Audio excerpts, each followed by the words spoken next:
Guys, welcome back to the channel. Today, I'm going to talk about 4 exercises that can make you more athletic. Now, before I give you these 4 exercises, I want to give you 4 previous exercises that I gave you from the previous video that I don't want to put too much time and effort into, but I just want to go over them because they are great muscle builders and they also improve athleticism. So if you want to see these exercises in a little bit more depth, then you can go watch that previous video right here. With that being said, those 4 exercises were the barbell squat, the Romanian deadlift, the deadlift, and the pen lay row. All 4 great exercises. But with that being said, I'm going to give you 4 easier exercises that are more manageable, that are easier to program, especially if you're already into a sport or athletics. Exercise number 1 is the burpee. Now, I know this has a bad rep. People hate this. They're like, I've met people that just do not want to do burpees. But let me tell you this, if you're an athlete, especially if you're like a fighter, MMA fighter or boxer, you want this in your program. You want to do this 2 to 3 times a week. And because there's levels of intensity to this is something you can progress in over a long period of time. Even people that aren't that athletic will really benefit from adding this into their program. Even as simple as doing the regular burpee where you put your hands down, you kick your feet back, stabilize yourself real quick, and then shoot your feet back up and get up. You do that 100 times and you do that for a couple weeks, 4, 5, 6 weeks, you will see better athleticism in your overall performance. Now, I love the burpee because you can make it more intense. You can add jumps to it. You can add explosive push-ups to it. And all these are very well, right? But one thing that you want to focus on when you're doing this burpees over time is progression isn't just by numbers. It's also by fluidity in this exercise because you want to become fluent in the burpees because that is what's going to give your body more elasticity and athleticism in the long run, right? You get very fluent in burpees, especially explosive burpees.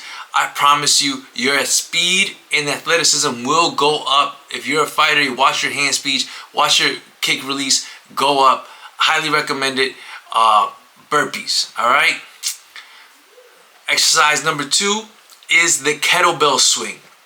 Now, a lot of people do these wrong. They squat down and they do a front raise with the kettlebell. You do not want to do that. Will there be some type of benefit to it? Sure.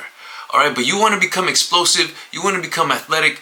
You want to swing, and you want to swing heavy for a set amount of time. So even, for example, here's a 25-pound kettlebell swing, right? This is all I had to demonstrate. You see me, I'm trying to move this weight with my hips. And a way to progress in this is set a time and set reps. Hey, 1 minute, I'm trying to get 30 to 40 reps. Cool. Now you want to progress with that with weight. And once you get strong enough, you might have to hold 2 kettlebells depending on the size of the kettlebells that you already have, depending on the gym as well. So just something to take into consideration, guys, because this movement really focuses on the hips, the posterior chain, lower back and your hamstrings, and it's such a subtle but explosive movement. This definitely carries over to athleticism, power, and speed. So exercise number 2, guys, was kettlebell swing. Exercise number 3 is the ab/oblique twist. Guys, this is a beautiful exercise that many people do not include in their workout routine, even if they're building muscle. This is leaving the obliques in your core motion like untrained, right? If you're again, MMA fighter or boxer, but even like a baseball player, you guys, there's a lot of hip twisting and oblique twisting in those sports. Even wrestlers would benefit from this. The oblique twist is when you grab that cable and you stabilize it with your arms and chest and you twist it with your obliques, right? And the beauty of this exercise is, right, there's 2 ways you could tackle this. One, with the cable machine, which will humble you. If you've never done these before, you're not as strong as you think you are with those twists. I promise you. And you get stronger over time. It will carry over to what's called functionality, right? And I go like this because that word gets thrown out so much to like sell programs like, oh, this is functional training, all that bull crap, right? And it is a bunch of bull crap. All right, this is functional training. Squats, deadlifts, And these right here, the ab twist, these are functional training because you're training in a different plane of motion that you're not used to.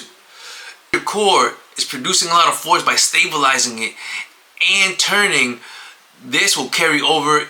It will give you a better bracing. So this could even help power lifters, right?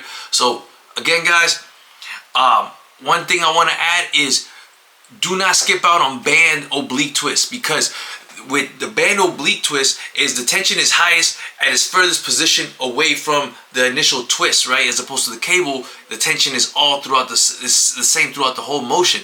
With the elastic band twist, right, ab twist, it's most tension at its top position. And when you get strong with the bands, you can always just add another band on it, right? If you get to a scenario where this is like, oh, I can feel it here, you could explode. That even though it's like a short range of motion, explode this way. And I promise you, it will translate over to your performance, whether it's in the ring or the field. So ab twist, definitely want to add those in. And then exercise number 4 is the lateral squat. Guys, the lateral squat is another plane of motion that people do not train in.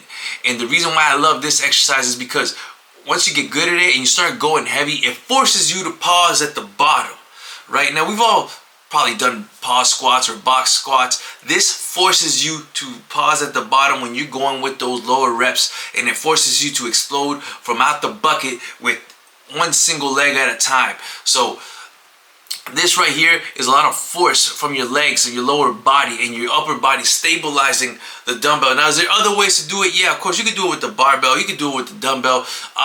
Whatever floats your boat. At some point, if you're doing it with the barbell, you're going to stabilize with your upper back. Your upper body is the stabilizer and your legs is the primary mover, but you're so separated that it's actually a vulnerable position, and because you want to do it safely, you're going to have to pause at the bottom. And I think that's where it can carry over to sports because it produces power. Do you want to make this your primary exercise on leg day? If you're a gym bro, probably not. But if you are an athlete, you definitely want to include this in your program. And there's definite benefit to this exercise. I recommend with the dumbbell, if you get really strong at these and you require a barbell, then I'm telling you, man, you are explosive at that bucket, man. So those are the 4 exercises to include, guys: burpees, kettlebell swings, ab twists, and lateral squats. All right, add those 4 to your program and watch how your performance improves in your day-to-day life and in this field. So with that being said, like and subscribe to the channel, guys. I'll see you in the next video. All right.